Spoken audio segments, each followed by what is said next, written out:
Hey guys, tonight we slip barefoot into the lush shadows of a humid rainforest morning. The air is thick with dew and distant bird calls. Somewhere beneath the dense green canopy you squat beside a Mayan priest who's carefully aligning a handful of polished shells on a stone slab. He's frowning with sleepy intensity, his fingers moving like he's playing the world's slowest game of checkers. But instead of trying to win, he's just trying to mark the passage of time. You tilt your head. Shells, fingers. This is the calendar system that once governed one of the most advanced civilizations in the pre-Columbian Americas. And spoiler, you probably wouldn't survive a week under their timekeeping schedule, not unless you like waking up before the sun and considering your birthday a potentially ominous omen. So before you get comfortable, take a moment to like the video and subscribe, but only if you genuinely enjoy what I do here. And hey, let me know where you're listening from and what time it is. I'm always curious. Now dim the lights, maybe turn on a fan for that soft background hum, and let's ease into tonight's journey together. You're now walking through the ancient city of Copan, sometime around the 8th century. The stone beneath your feet still holds a little warmth from the day's sun, and the jungle beyond hums like a giant leafy lullaby machine. High above you, carved into a stepped pyramid wall, you spot a long string of glyphs, circular, symmetrical, elegant, and vaguely resembling faces, eyes, dots, bars, and yes, even seashells. See, to the Maya time wasn't just linear, it was a living, breathing loop. A spiral, not a line. A calendar didn't just measure the days, it governed what those days meant. Certain days were lucky for planting maize, others unlucky for weddings. One miscounted glyph, and suddenly you're harvesting squash on a doom-filled festival day. Not ideal. Their earliest timekeepers, the ones responsible for this cosmic bookkeeping, used two things you'd probably never put on your wrist conch shells and fingers. Not smartwatches, not even sundials, just things from the earth or your own body. Here's the thing, Mayan time ran on a base 20 system, also called vigesimal math, because fingers, specifically all 20 of them, both hands, both feet, honestly, it makes you wonder what would have happened if they'd had mittens. Now imagine, you're this early priest, your job is to count days, track celestial cycles, and align earthly rituals to heavenly signs. You use dots to mean 1, bars to mean 5, and a little shell symbol to mean 0. That's right, 0. Long before European minds wrestled with the idea, Mayan mathematicians had already invented it. They didn't just invent it, they shaped it like a shell, a delicate curved symbol of nothingness, the cosmic pause, which honestly feels kind of poetic. The Mayans built calendars that were shockingly accurate. They had two main systems running at once, the Tzolk'in, a 260-day ritual calendar, and the Hab, a 365-day solar calendar. And yes, you heard that right, 2 calendars at the same time, running in parallel. Because why have one way of measuring time when you could have a delightfully complicated pair of interlocking gears? Each day had a name and a number, kind of like a nickname from the universe. So instead of Tuesday, March 7th, you'd get something like 12 Khan or 4 Bien, which sounds more like a band name than a date. But there you go. What's wild is that they didn't just observe time, they personified it. Every day, month, and year had a god behind it, usually with very specific vibes. Some were crabby, some were generous. Some were depicted carrying enormous burdens on their backs. Others had jaguar ears and suspiciously sharp fingernails. And they believed you could interact with these forces, not like having coffee with a Monday morning, but through offerings. The smell of burning copal resin might please a time deity. A bowl of cacao might curry favor. And sometimes, on the more intense days, a well-fed turkey might be retired. Now historians still argue whether the average Mayan actually understood the full complexity of this system or just followed whatever the temple said. It's possible that only a small class of trained priests and scribes could read the intricate calendar glyphs. The rest of the population, they probably just asked, "Hey, is it a good day to fish?" and got a yes or no. Honestly relatable. Here's a fringe little tidbit some early European conquistadors, upon encountering Mayan calendars and date glyphs, thought they were decorative doodles. One friar even reportedly used them as doodle inspiration for his own marginalia. You can imagine the ghost of a Mayan astronomer sighing into infinity at that. But back to you standing here in Copan. The air smells faintly of rain and something sweet, maybe honey. A timekeeper quietly flips a carved stone tablet into its next position. No alarms, no alerts, no buzzes. Just a steady, soft rhythm. The sound of a civilization syncing with the sky. And with that, you begin to notice how everything in this place bends around the idea of rhythm. Rituals aren't random, they're scheduled. Corn doesn't get planted just because the soil feels good. It gets planted because 6 Khan demands it. Babies aren't just born, they arrive bearing the energetic weight of their birth date. It's all oddly soothing. Exhausting if you had to keep up with it, sure, but from here, with a blanket and a breeze, kind of peaceful. So now, as that shell symbol of 0 glints under the fading moonlight, you find yourself breathing slower. You wonder how many steps, how many shells, how many fingers it took to count down to this exact moment in time. You step away from the temple steps and wander through the quiet paths of the city stones cool beneath your feet, cicadas humming in the trees. The world around you moves slowly, deliberately. That's because every corner of this city, every wall, every plaza, every temple has been shaped by time. Not the kind you wear on your wrist, but cosmic time. You start to realize that this isn't just a way of counting days. It's a worldview, a total life rhythm orchestrated by planets, gods, and you guessed it, fingers and shells. Here's a handy breakdown for your sleepy mind. The Mayan long count calendar, kind of like their version of cosmic bookkeeping, was designed to track enormous cycles of time. Think 144,000-day chunks called backtunes. When your week feels long, just imagine being on day 33,721 of Backtune 9. The system stacked time like a giant pyramid of digits. A day was akin 20 of those made, a weanal 18 weanals made a ton, and it just kept going cotton Backtune and beyond. Now if you're frantically trying to keep track of all this in your head, don't worry, you're not alone. Historians still argue whether every level of society grasped these time cycles, or if it was the sacred math of the elite. What we do know is that time to the Maya wasn't just an arrow shooting forward. It looped. It recycled. There was a past, but it wasn't buried. It was still active. You could literally feel echoes of ancient events in present-day rituals. Kind of like wearing your grandpa's watch if that watch also controlled the rain. That idea of loops brings us to one of the most intriguing Mayan beliefs, that creation itself had happened not once, but multiple times. According to inscriptions, we're in the 4th or 5th creation cycle, depending on who you ask, and the transitions. Not exactly peaceful. Think floods, jaguars, sky collapses, possibly unpaid debts to the time gods.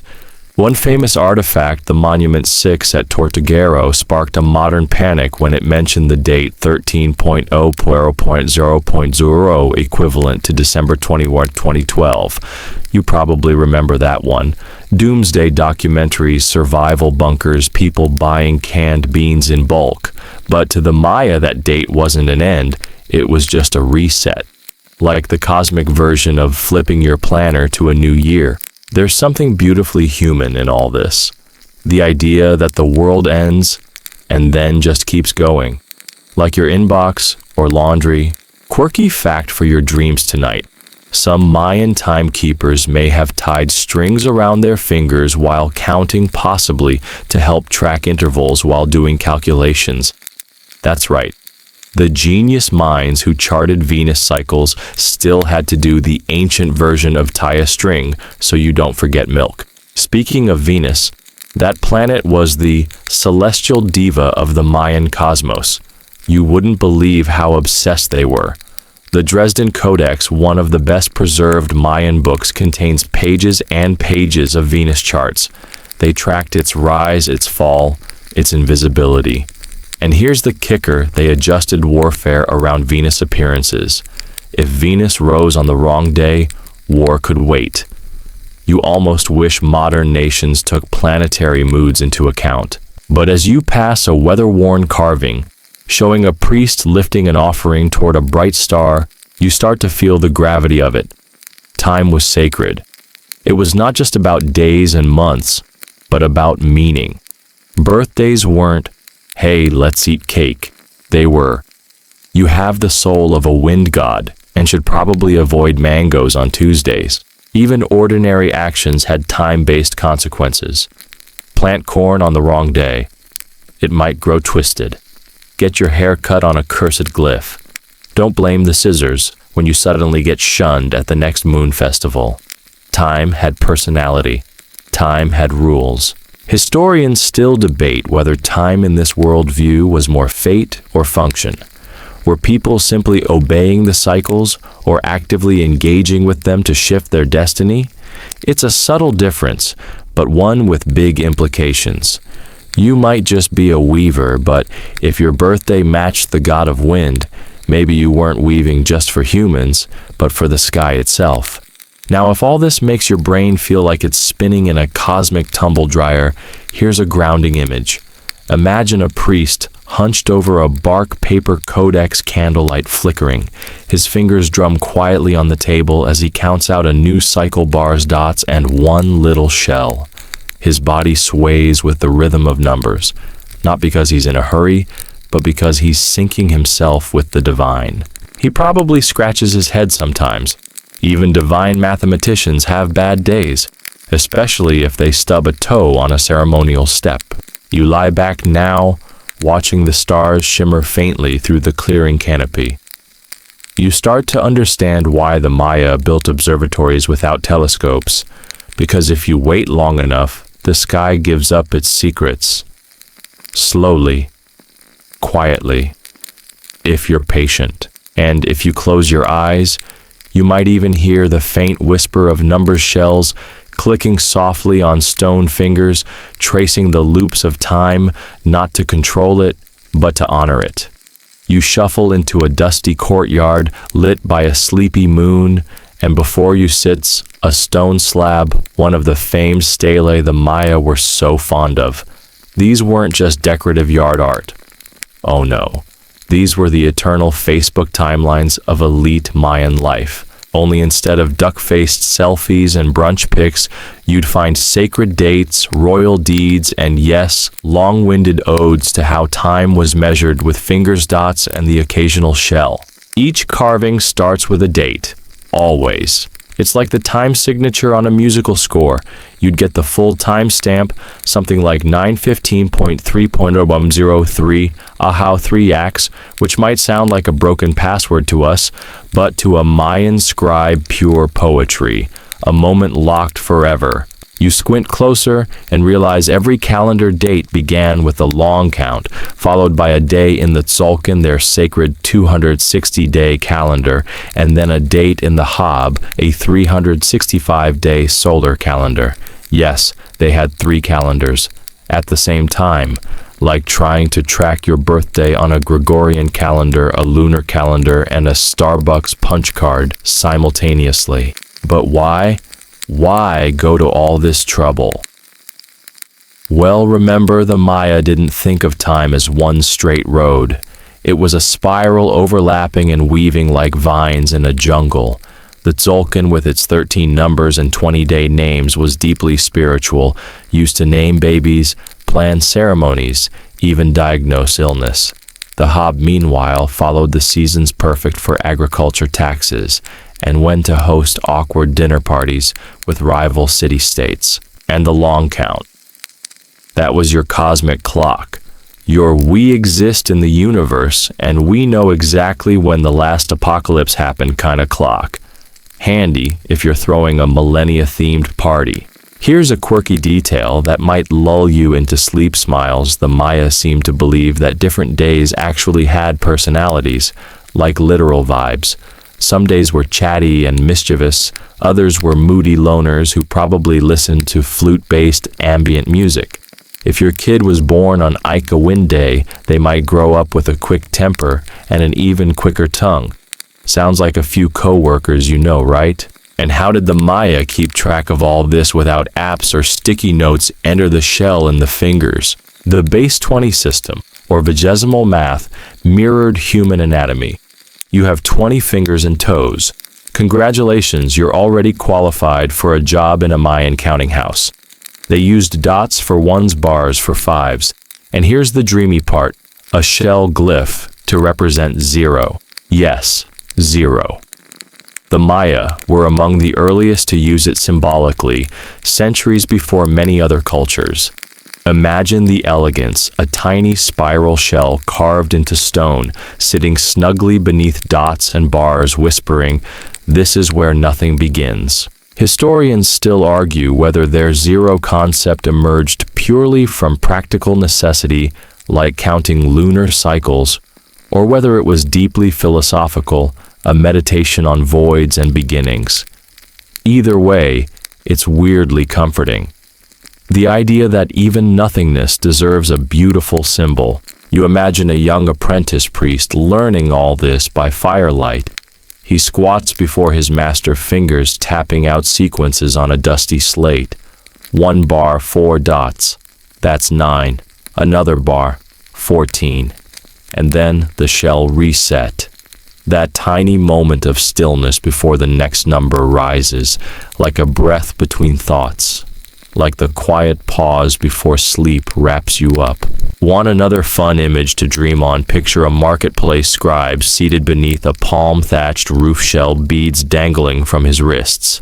Locals come to him with questions. When's a good day to plant squash? Or is my son's birthday cursed?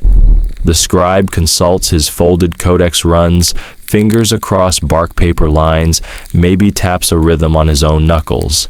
He answers not with guesses, but with cycles, charts, numbers wrapped in God's names. And yes, somewhere in all this cosmic geometry, someone had to sit down and calculate which day fell when. Over hundreds of years, with no calculators, probably with sore wrists. This obsession with time wasn't just intellectual, it was architectural. You remember that step pyramid from earlier? Many of them, like El Castillo in Chichen Itza, were literally built to align with solar events. On the spring and fall equinoxes, shadows form a wriggling serpent along the stairs, likely representing Kukulkan, the feathered serpent god. It's like their buildings participated in the calendar. Hey, it's equinox again, time to throw some divine shadow puppets. But these were not accidents.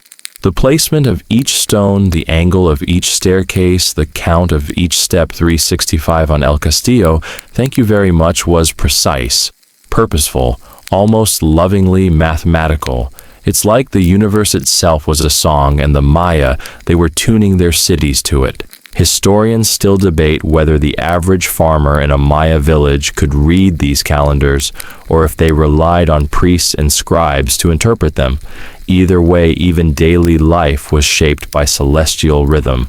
Harvests, weddings, battles, nothing was decided without consulting the sacred count. Now let's drift back to those fingers. Imagine counting in 20s instead of 10s. You might start with your fingers, then move to your toes. The number 400 had its own glyph. 400. That's a full back. One scholar even suggested they may have visualized it as a full human 2020s, a counting method literally embodied. You carry the calendar on your limbs. Tonight, as your limbs start to relax and your own internal calendar quiets down, picture that a civilization that looked at the sky at their own hands and feet and said, yes. This is enough to measure the divine. Not a bad way to see the world. You walk now along a raised white path, a sakbe as the Maya called it, stretching toward the forest horizon like a ribbon of moonlight. These chalky roads weren't just practical highways connecting cities. They were ceremonial arteries linking sacred sites, and even some believed the spirit worlds. But what you're most curious about isn't where the road leads, it's how the people walking it kept track of when to go anywhere in the first place. We return to the Maya calendar, and this time we settle in with the Hab. This is the 365-day solar calendar, close to the one you're probably used to, except with a few delightful twists. For starters, it had 18 months of 20 days each, plus a 5-day stretch tacked on at the end called Wayeb. Now, Wayeb was considered spooky, unlucky, the kind of week you'd cancel plans during avoid travel and maybe keep a bit of jade under your pillow just in case. Think of it as the historical version of Mercury in retrograde, except everyone agreed it was real and possibly deadly. During these 5 days, the boundaries between worlds thinned. Gods might wander, spirits might forget where they belong. You'd probably just stay inside and sip something fermented. Historians still argue whether Wayeb was uniformly feared across all city-states or whether it evolved differently depending on regional beliefs. But one thing's clear, it marked a pause in the Maya year, a liminal space, an exhale before time began again. Let's zoom in on an average Mayan village in the thick of the Hab calendar. It's the month of Pop, the first one of the year, the corn's being planted. The weather is agreeable. People whisper prayers into the soil. The next month is Woe, when the rain gods are especially attentive. Then Sip, when rituals for the wind deities flutter in every home. Each month had its own character and often its own tiny ceremonies. Not grand festivals with human sacrifices every time, though those did happen occasionally. We're talking everyday observances. A small meal set aside, a fire lit at just the right hour, maybe even a poem spoken into the trees. And those poems, you imagine they were dreamy, lines drifting into the dusk shaped by the rhythm of time itself. Meanwhile, the 260-day Tzolk'in calendar moved alongside the Hab like a duet. If Hab was about the sun and the seasons, Tzolk'in was the heartbeat of the sacred. It had 20-day names, each paired with a number from 1 to 13 cycling in a loop. You might be born on 9 Bean, and that would influence your destiny. A day of cane growth and ambition, good for leaders. Or maybe 1 Ik Wins, beginning a good day for clever minds and dramatic sighs. Priests kept these dates in hand like a deck of tarot cards. Want to get married? Better pick a day when the gods aren't distracted. Want to go to war? You'll need the calendar's blessing, or at least its indifference. But how did they keep track?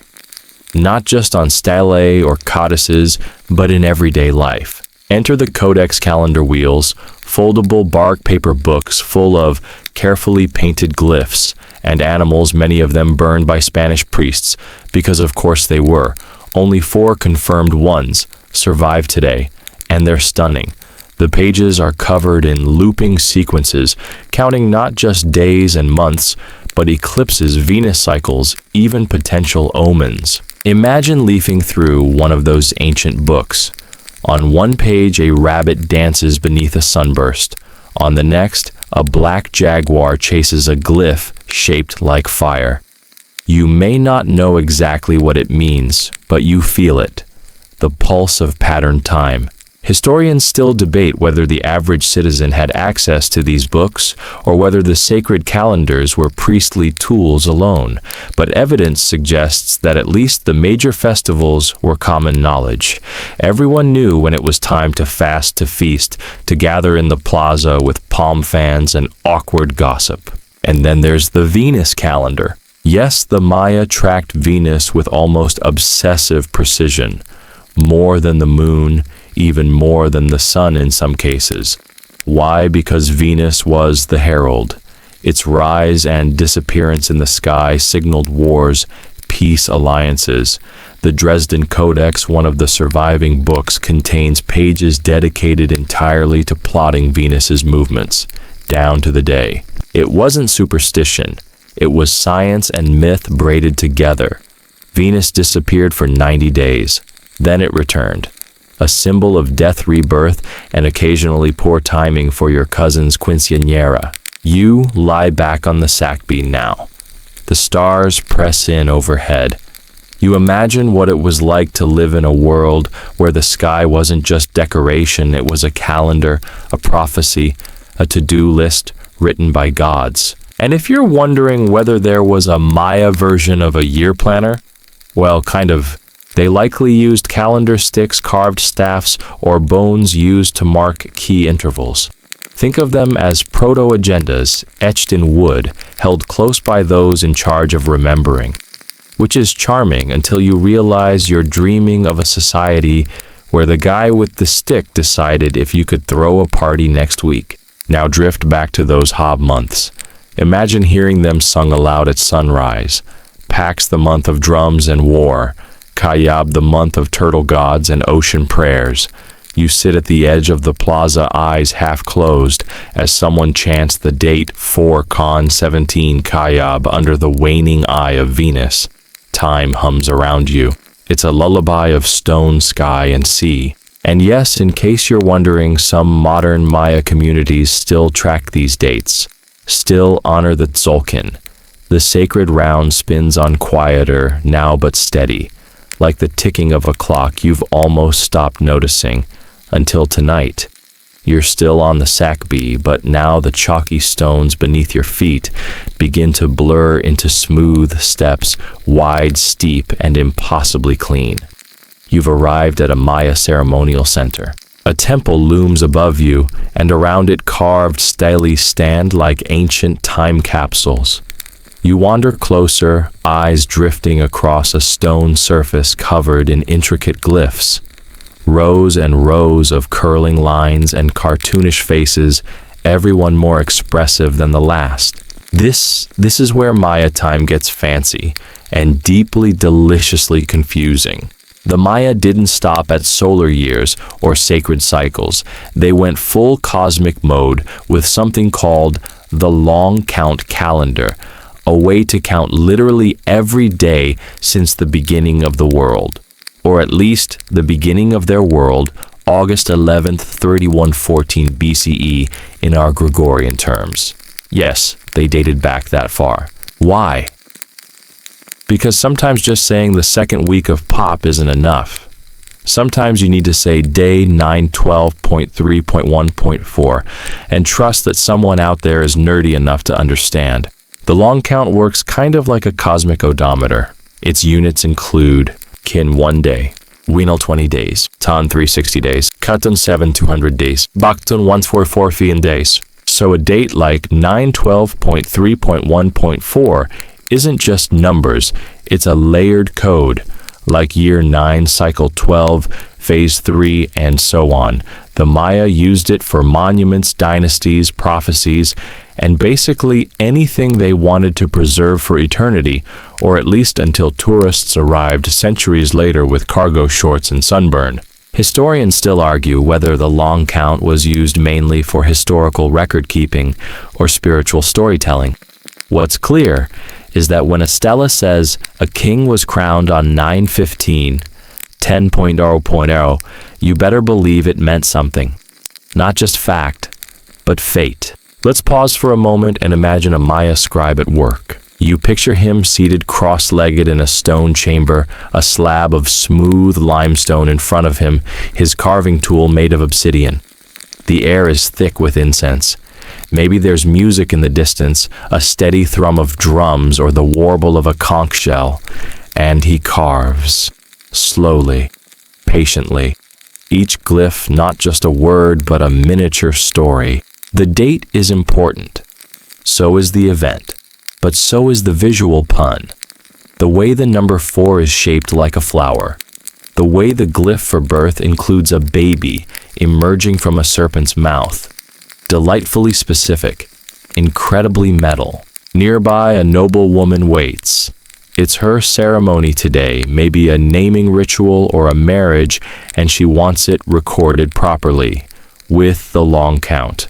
Because someday, centuries from now, someone like you might read it and wonder who she was, and why her name translates to she who laughs at storms. Time wasn't a flat line for the Maya, it was a spiral.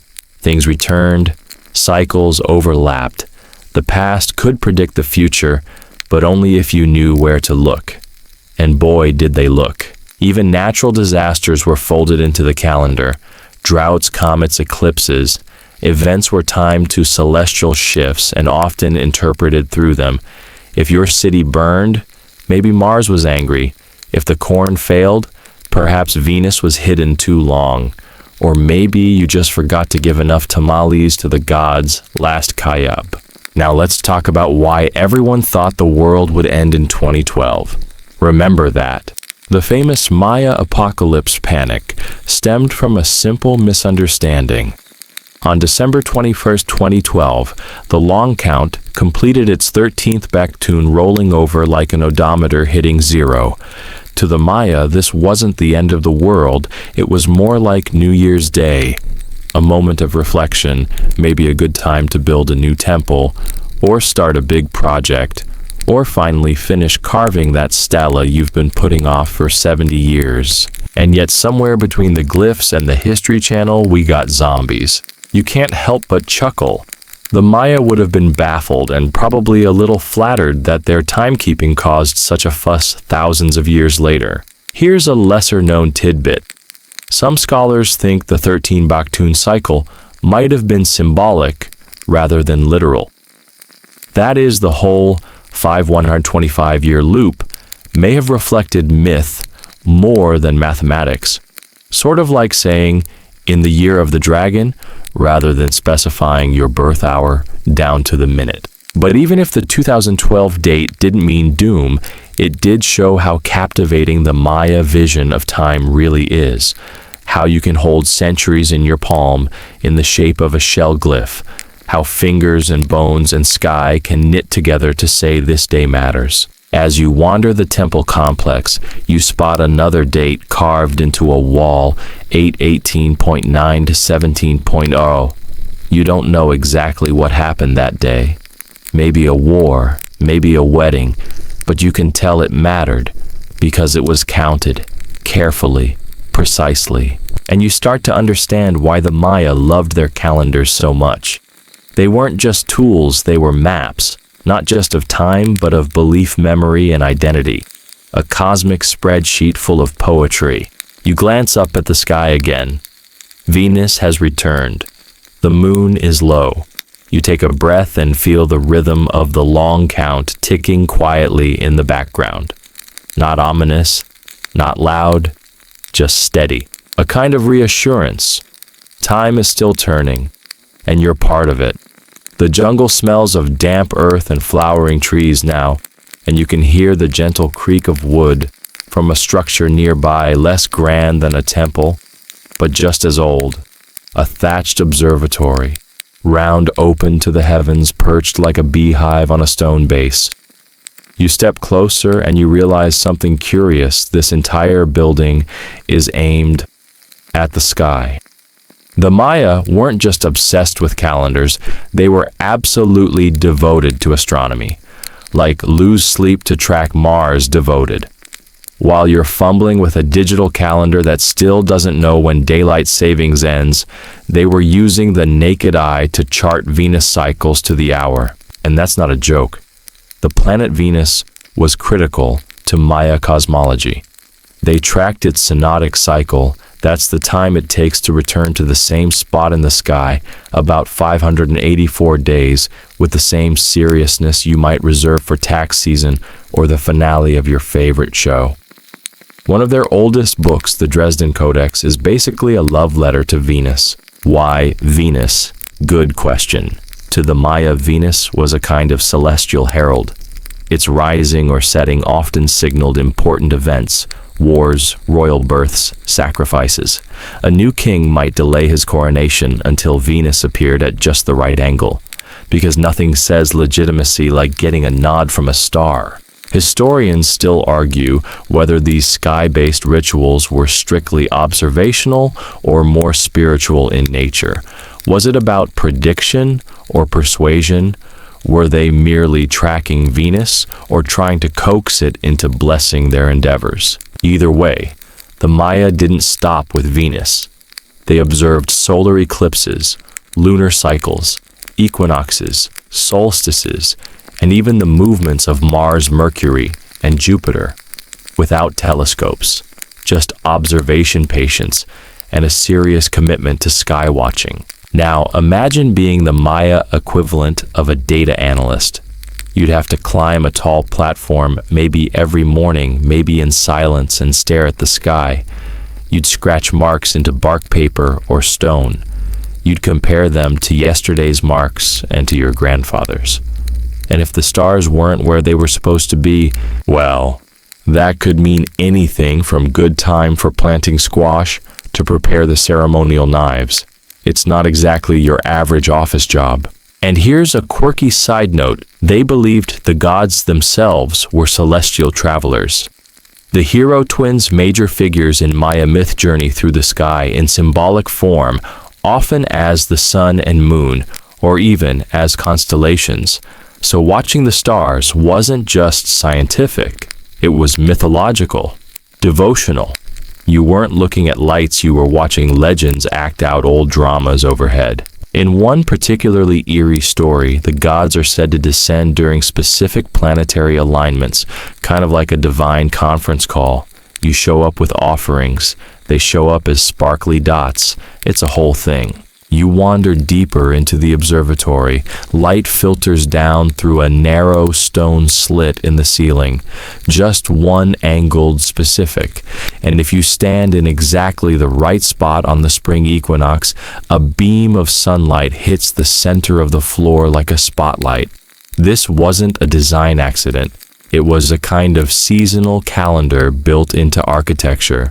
It makes you wonder how much knowledge has slipped through time like light through that slit. How many alignments we'll never notice again, simply because the roof caved in or someone reused the stones for a chicken coop.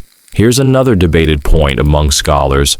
Some suggest the Maya used their calendar and astronomy to avoid disasters by choosing ideal times for planting, travel, or even diplomacy. Others argue that the observations were more about affirming ritual order, a way to make the human world mirror the celestial one.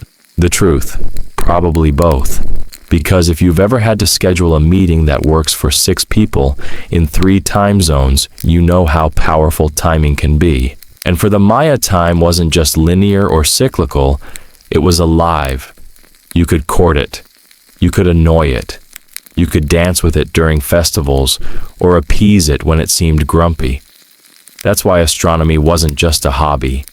It was survival. Precision wasn't optional. Now let's revisit that observatory slit again. A thin beam of sunlight crosses your face. You squint, and as your eyes adjust, you realize something beautiful. Every ray of light through that structure, every calculated shadow was made, not just to track time, but to sanctify it. A sundial tells you what time it is. A Maya observatory tells you why it matters. You step back outside, blinking into the dusk. Venus has risen again just above the tree line, and somewhere in your bones you feel a shift. Not dramatic, just a tick. The quiet click of a very old clock turning one step forward. Shells and fingers might have built the calendar, but the stars, they gave it soul. You find yourself now at the edge of a bustling Maya marketplace, the scent of roasted maize and fresh cacao filling the air, mixing with the faint, salty tang of shells crushed for counting. You've been tracing their timekeeping from stars to stone, but now you get a glimpse of the everyday side of Maya life, where timekeeping isn't just for priests or kings, it's in the hands of merchants, farmers, and artisans. How exactly did they count their time here amid the chaos of trade and chatter? It turns out, The Maya had a fascinating system that combined practicality with their intricate calendar. They used shells and fingers. Yes, actual shells, small, smooth, often bright white, and their own 10 fingers to keep track of days, weeks, and transactions. Imagine a merchant standing by a wooden stall piled with beans or cloth, sliding shells from one pile to another as customers haggle. It's a kind of ancient abacus, but with a beachy twist. This method was surprisingly effective for quick on-the-fly calculations.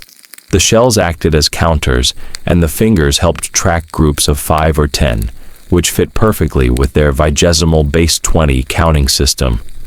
That means they counted in 20s, not 10s, a fact that historians find both brilliant and bewildering. You might think counting by 20s is just for nerds with a love of math puzzles, but it was perfectly suited for their calendar cycles and daily life. Here's a fun twist. Some Maya hieroglyphs even depict hands holding shells, suggesting the two were symbolically linked in their culture. Maybe the shells weren't just tools, but carried a spiritual or cultural weight too, like carrying good luck in your pocket, only shinier and less awkward. Historians still argue whether the shell and finger system was mainly a mnemonic device for memory or an actual tool for more complex calculations. Did most people use it casually, or was it reserved for specialized scribes and traders? Either way, it's an early example of portable tactile technology before the digital age. While you're imagining this, you realize how much you depend on your phones or watches, tapping on smooth glass screens, modern-day shells and fingers, if you will. Except back then, the shells were a natural resource carefully gathered from rivers or the coast and often traded themselves, sometimes even used as currency. A shell today might seem fragile, but to the Maya, it was a compact little powerhouse of calculation and symbolism. Meanwhile, this counting method played a role beyond markets. Farmers used shells and finger counting to time planting and harvesting, synchronizing with the celestial calendars you just explored. The Hab, their solar calendar of 365 days divided into 18 months of 20 days each, plus a short 5-day period, was often tracked with these physical counters. You lean against a wooden post thinking about how this system embodies Maya practicality and cosmic complexity. Two things that might seem at odds, but fit together perfectly. It's like they had a dual language, one spoken through the stars and sacred stones, and another whispered in the day-to-day rhythm of trading shells. Here's a quirky fact to tuck away in some archaeological digs. You can still find tiny piles of shells arranged on tables or in pits, perhaps leftover counting tools or maybe offerings. Either way, it's like time itself was measured in shells that slipped through centuries, carrying secrets and commerce alike. And now the debate scholars still argue about how standardized this system was. Was it uniform across all Maya cities? Or did local variations abound? Did coastal traders have more shell counters than inland farmers? Was it a system that could handle large-scale record-keeping or strictly a hands-on aid? While you ponder these questions, the marketplace noise fades. You hear the rustle of palm leaves overhead and the occasional squawk of a tropical bird. Time, as the Maya knew it, was woven into everything from the rhythm of commerce to the cosmic dance overhead. You pocket the image of those white shells, small, unassuming, but mighty. Because sometimes it's not the grand temples or the ancient scrolls that tell the story of a civilization, but the quiet tools held in everyday hands. You drift now to the cooler shade of a Maya scribal workshop, where the scent of freshly ground pigments mingles with the faint mustiness of ancient bark paper. Here, timekeeping takes on a more formal guise, written, recorded, and carefully preserved. But how did the Maya translate their shell and finger counting into these intricate codices? You watch as a scribe delicately paints glyphs that seem more like art than writing, but are actually a complex language of time and memory. The Maya calendar wasn't just about days and months, it was a layered system of cycles, and scribes had to master these cycles to record history rituals and astronomical observations. One of their key tools was the long count calendar, designed to keep track of vast periods, think thousands of years.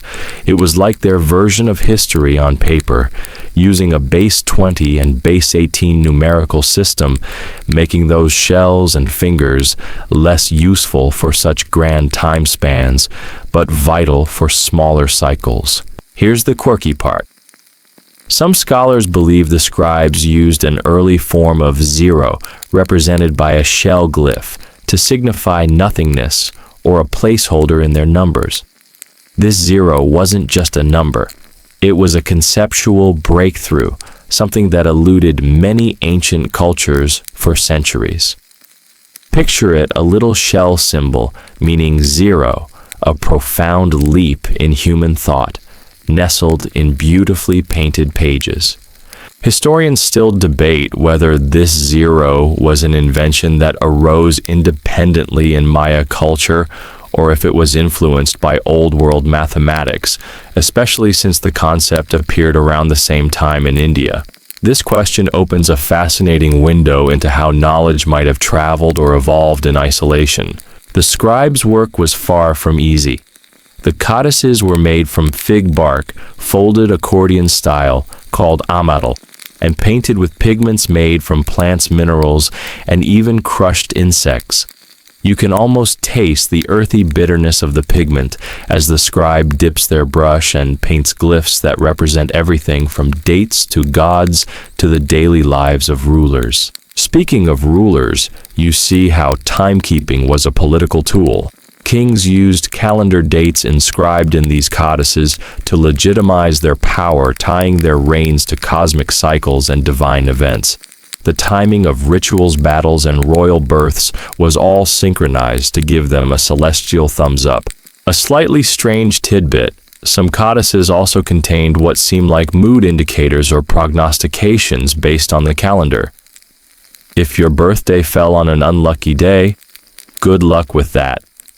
The Maya believed some days were better for planting, others for weddings or war, turning their calendars into a kind of cosmic lifestyle planner. As you sit back, the layers of Maya timekeeping feel less like a dry, distant relic and more like a living system, a blend of practicality, spirituality, and politics, all encoded in shells, fingers, and ink. Your mind wanders to the debate over how many codices have survived versus how many were lost. Famous book burnings destroyed much of their written history, which makes every surviving fragment feel like a precious window into their world. You take a deep breath and sense the weight of those long counts, the centuries folding into each other. In the quiet of this ancient workshop, time seems to pulse with a gentle but unstoppable heartbeat, inviting you to listen closely. You find yourself outside now, wandering through a lush Maya garden, where the air is thick with the sweet aroma of tropical flowers and the distant chatter of birds. Here, the cycles of time aren't just tracked by scribes or priests, but lived daily through nature's rhythms. The Maya were masters of seasonal patterns, especially when it came to their agricultural calendar.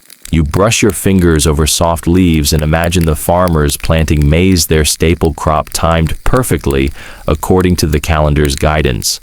This wasn't guesswork, it was an intricate science that allowed communities to thrive in a region with unpredictable rainfall and occasional droughts.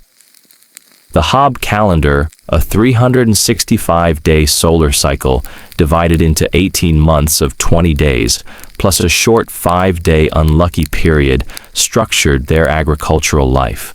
Now here's a quirky detail to make you smile. The Maya's unlucky 5 days, called Wayeb, were thought to be so dangerous that people avoided going outside or starting new projects. Imagine an ancient version of Netflix and chill, but more like hide under your blanket and avoid the world. Sounds like a good day off, right? Farmers also used their fingers and shells in the fields to count the days before sowing and harvesting, a humble but effective way to keep track outside of temples and codices. This tactile counting system helped synchronize the community's efforts, avoiding crop failures and famine. Historians still argue whether the agricultural calendar evolved primarily from astronomy or if it was an inherited practice that blended local environmental knowledge with the priestly class's cosmic calculations.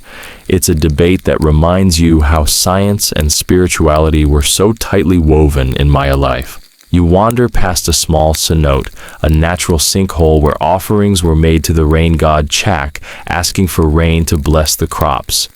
The cenote's cool, dark water reflects the sun, and you feel the sacred connection between earth, water, and sky.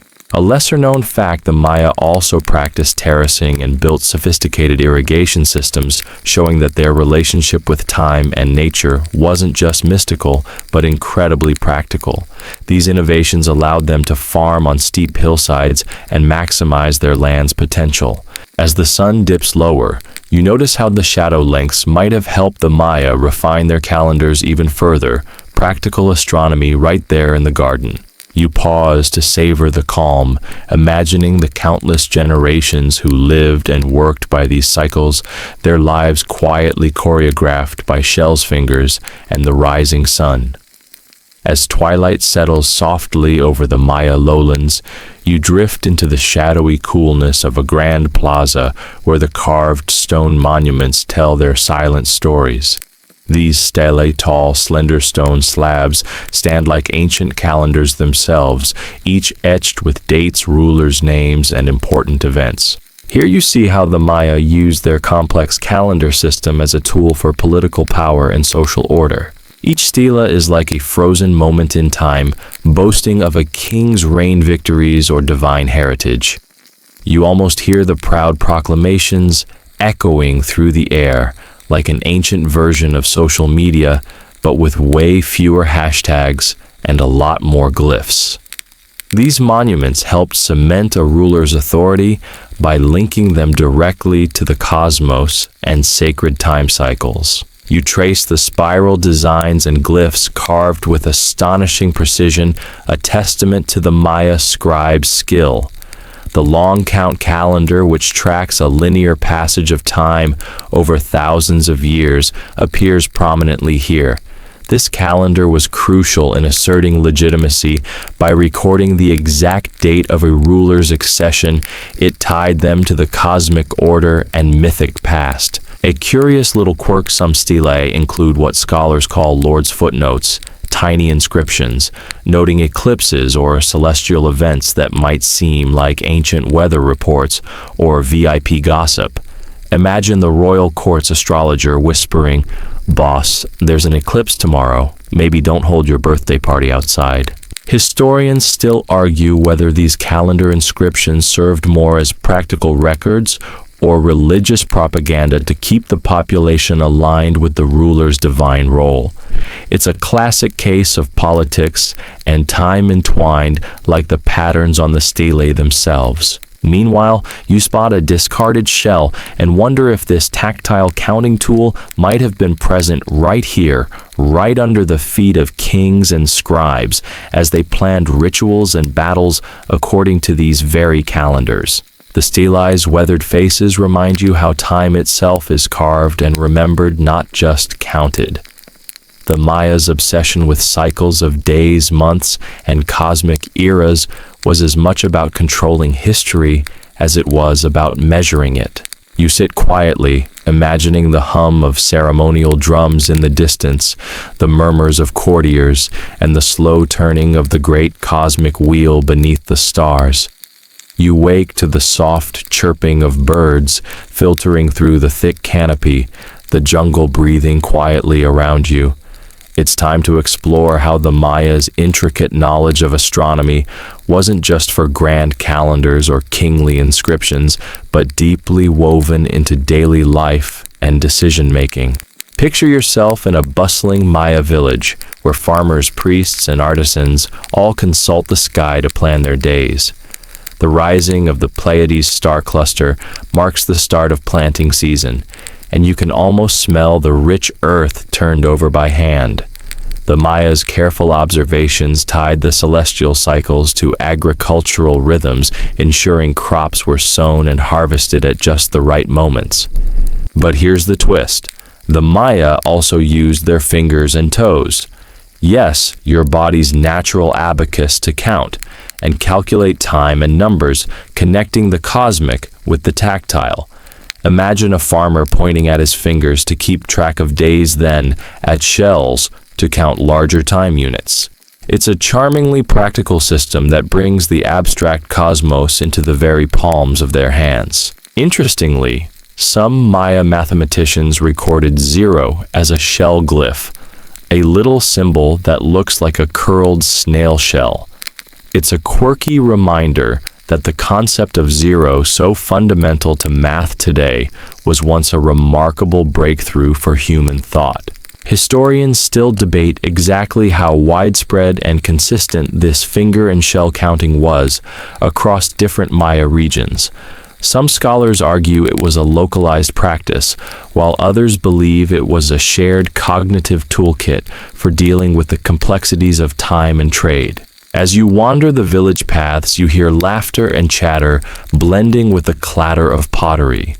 In the market, merchants use the same counting methods to measure goods, bridging the gap between cosmic time and economic life. The Mayas' way of timekeeping wasn't a distant intellectual pursuit locked in temples. It was alive, tactile, and practical. Your fingers become a mnemonic device, counting the cycles that keep the world turning. You stretch out your hands, imagining the gentle tap-tap of counting shells and fingers, the soft rhythm of life unfolding according to the stars, and the steady beat of human ingenuity. You step into a quiet clearing where the Maya practiced ceremonies tied directly to their calendar, the air thick with the scent of copal incense curling upward like the smoke signals of an ancient time. These rituals weren't just showpieces, they were carefully timed acts intended to keep cosmic order in balance. Imagine a priest-priestess duo using their shell and finger counting system to track the intricate Tzolk'in calendar cycles, a 260-day ritual calendar layered with symbolic meaning. They chant softly, fingers moving over strings of beads or marking shells to remember which day's energies must be honored or avoided. One of the stranger facts here is how the Maya linked their calendar to human fate. Your birthday wasn't just a date, but a powerful symbol influencing your personality, your future, and even your luck with the harvest. People consulted daykeepers, think of them as astrologers meets math wizards, to interpret the intricate calendar signs. But it's not all solemn seriousness. You might smile imagining the ancient debates: did the calendar predict war's love, or just the best day for a good corn harvest? Historians still argue whether the calendar's ominous prophecies were political tools, spiritual guidance, or just clever storytelling. As you watch, you notice children mimicking the elders, clumsily arranging shells to count days in their own small ceremonies, showing how this calendar knowledge was passed down like a secret recipe for harmony between earth and sky. Nearby, a basket of cocoa beans, a symbol of wealth and divinity, is weighed carefully, another reminder of how the Maya combined their timekeeping skills with everyday economics. By twilight, the village quiets, and you lie back on a woven mat, feeling the steady pulse of cycles above and below in shells. Stars and fingers, a rhythm you're slowly learning to follow. You're drawn now to a hidden Maya workshop where artisans carve tiny, intricate shells and bones into beads and tokens, each piece a symbol in the grand tapestry of timekeeping. These aren't just pretty decorations. They're miniature calendars, portable time machines you could carry in your pocket, or so the artisans might have thought. The Maya's clever use of these objects extends beyond just counting days. Some shells are shaped into 0 symbols, an incredible invention long before most other cultures caught on to the concept of nothing. You finger the smooth curves, marveling at how they made zero a tangible thing, not just a ghostly idea. Oddly enough, scholars still argue whether these zero tokens were used universally or only by the priestly class was zero, a democratizing invention or a secret tool of power.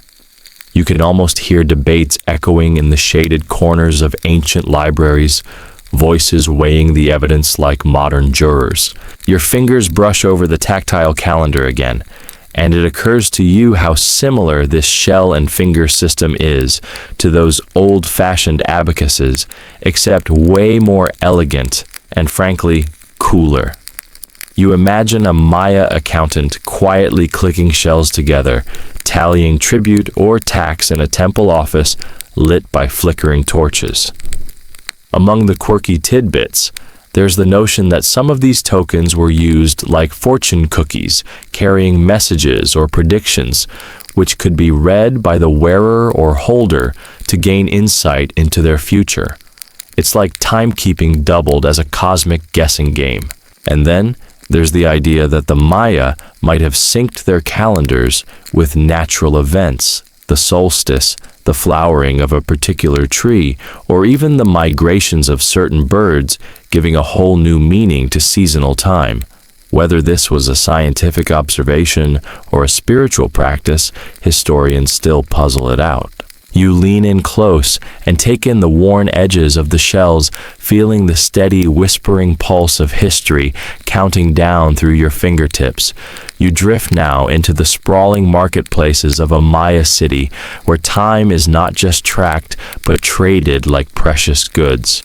Imagine yourself wandering past stalls where merchants sell colorful textiles, pottery, and of course those tiny shell tokens we met earlier. Here, counting time with fingers and shells is part of everyday life, a practical tool rather than an abstract mystery. It's easy to forget how intertwined the Maya calendar was with their economy. Your eyes catch a vendor weighing cacao beans currency of the day while muttering numbers and dates in a rhythmic chant, fingers flicking shells to keep track. You might be tempted to think they were just fussing over numbers, but those numbers shaped the planting cycles, festivals, and even loan repayment schedules. Quirky detail. Some traders reportedly used finger counting methods not only to tally goods, but to encode secret messages.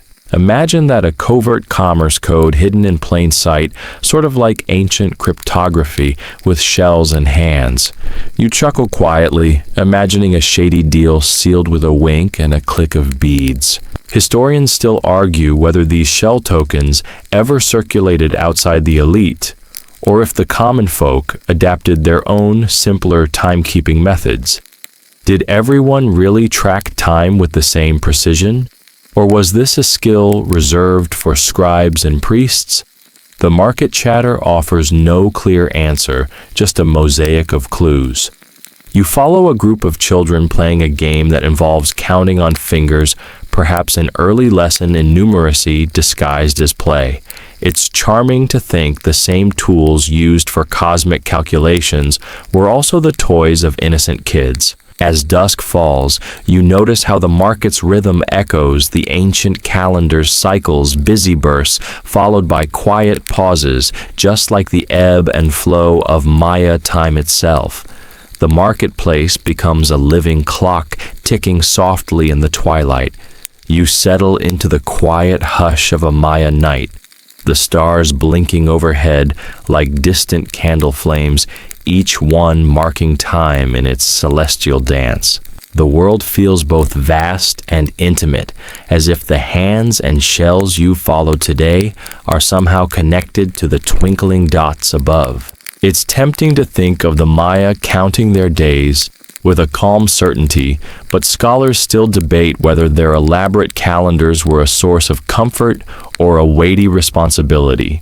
Did tracking time so precisely help them feel in control of the world, or did it press them under the heavy gaze of cosmic cycles? Maybe it was both a delicate balance between order and awe. You recall that cheeky thought from earlier, The same fingers that counted days also helped children learn their first numbers, tying the grand mysteries of the universe to the simplest human moments. Perhaps that's the secret. Ancient timekeeping wasn't just about dates or ceremonies, but about connecting everyday life with something larger and timeless. Quirky tidbits: some Maya glyphs suggest they may have imagined time as a serpent swallowing its own tail, a never-ending loop. It's oddly comforting, like your favorite bedtime story repeating softly until you drift away.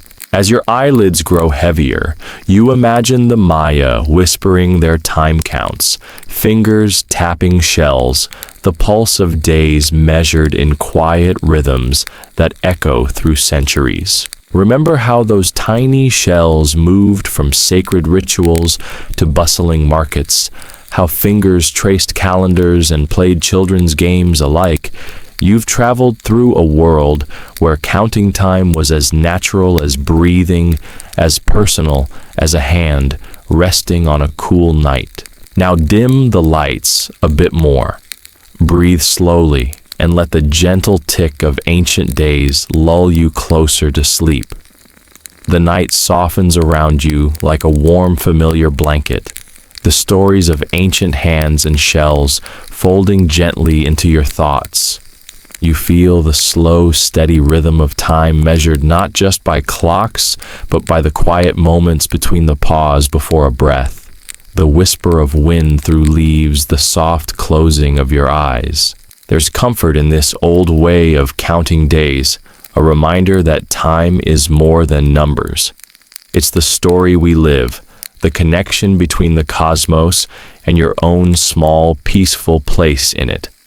Let your mind drift in this space where history feels like a gentle hum, a calm sea stretching out under a moonlit sky. As you breathe in and out, let go of any lingering worries. The past's quiet hands cradle you, guiding you softly toward rest. No need to rush or measure anything, now just float, just be. Soon sleep will come, wrapping you in its soothing embrace, carrying you beyond time itself. Good night.